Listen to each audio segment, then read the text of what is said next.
Hello everybody, it's Toastbomb here, back again with more Halo 4 news and updates. Now, the video you're watching right now is a video of some guys at RTX going through some of the armor options in Halo 4. This isn't my video, so I'll put a link to the original video if you want to go thank those guys for posting it.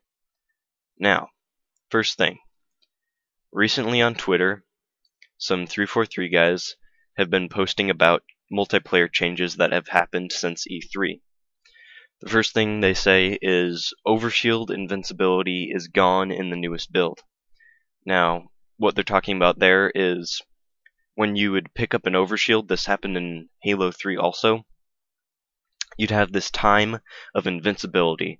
It was about like 3 to 5 seconds, and if you got stuck, you got assassinated, if anyone did anything to try to kill you, you wouldn't lose any of your overshield or any of your shields or anything. You'd just stay alive until that 3 to 5 seconds is over, and then you'd start taking damage.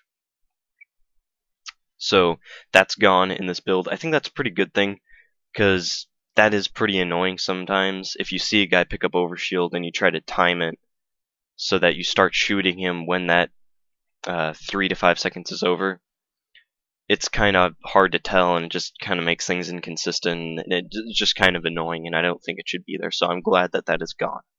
They also said the carbine is a tad nerfed. I think that's pretty good. It seemed a little bit overpowered, but it didn't need a huge nerf, so a tad nerf sounds pretty good to me. They said the pistol has been changed a teeny bit too, but they don't mention what has been changed about it. They also say the thruster pack goes into third-person view while you're using it as a way of balancing it. This is kind of weird because I didn't think the thruster pack was unbalanced. It didn't seem unbalanced to me, but I guess they were having some problems with the balancing on it.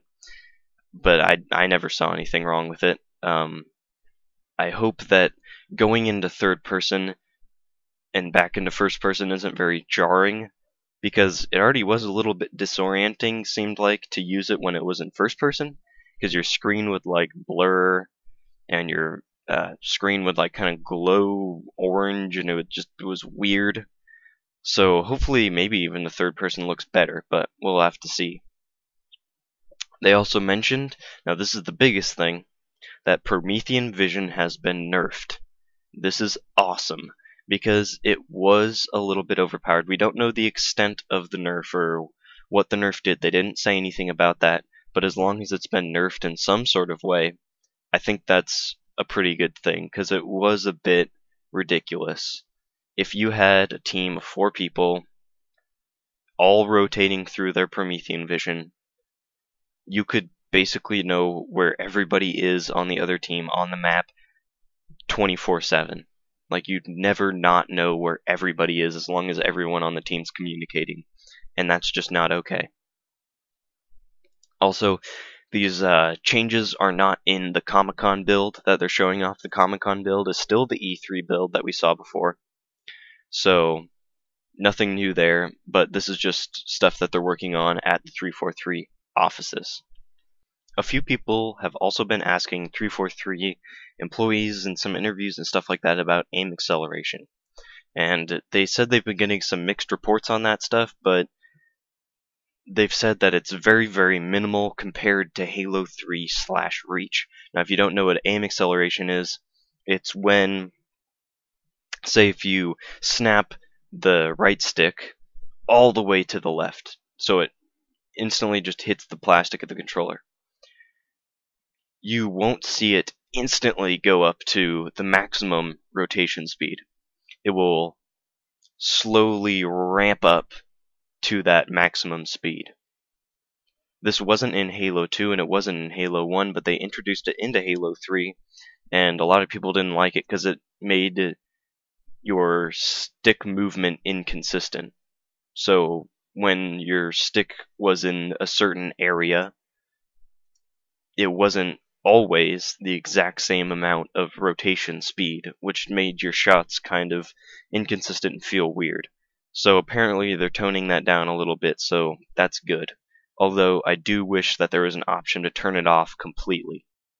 If you're sorta interested in Halo 4, but you don't really want to drop the full $60 on it, you can use this promo code at Newegg to pre-order Halo 4. It is EMCYTZT1900. I'll put that in the description and a link to the Newegg page. You have to pre-order it to get this $15 off, so you get it for $45, and it comes with 3-day shipping, so you're not going to get it day one unless probably you pay a little extra.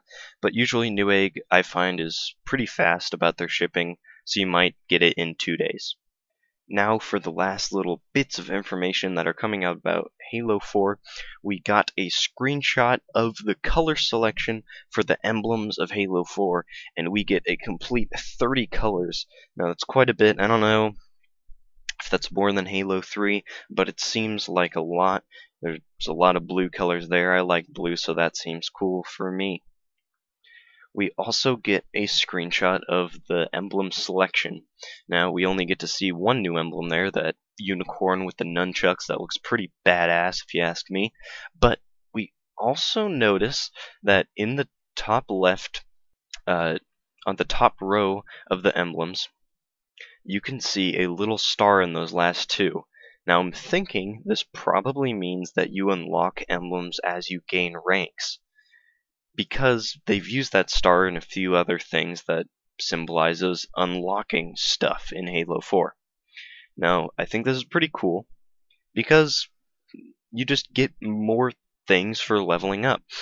There's not a ton of weapons in Halo 4 compared to something like Call of Duty, where you have tons of different types of assault rifles and all these different weapons.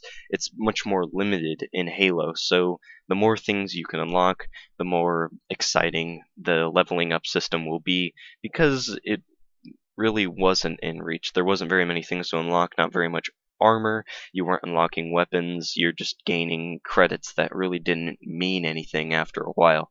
So I think that's pretty awesome.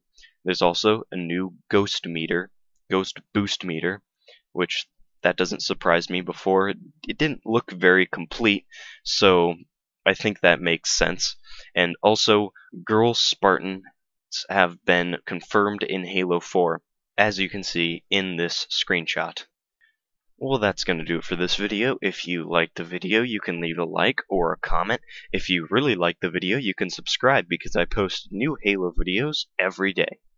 Holy crap, I was just rendering out this video and some new information came in about how they're nerfing Promethean vision and what they're doing.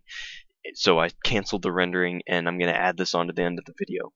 Now, they made Promethean vision have a longer charge time and a shorter usage time. So that'll be good. You won't be able to necessarily just be constantly using it every 5 seconds, so that'll help it out. But the biggest thing is now there's an Promethean grenade that's like this EMP grenade that will explode, and this EMP field will stay around for a little while. And they said the radius is similar to a plasma grenade explosion. I don't know if the goal is to make it like a smoke grenade, where you throw it on the ground and it blows up and Promethean vision can't see through it, or if your goal is to hit somebody with it and then they can't use Promethean vision for that life or something like that. So I don't know how that's supposed to work. They didn't specify, but there is some sort of counter now, so that's awesome.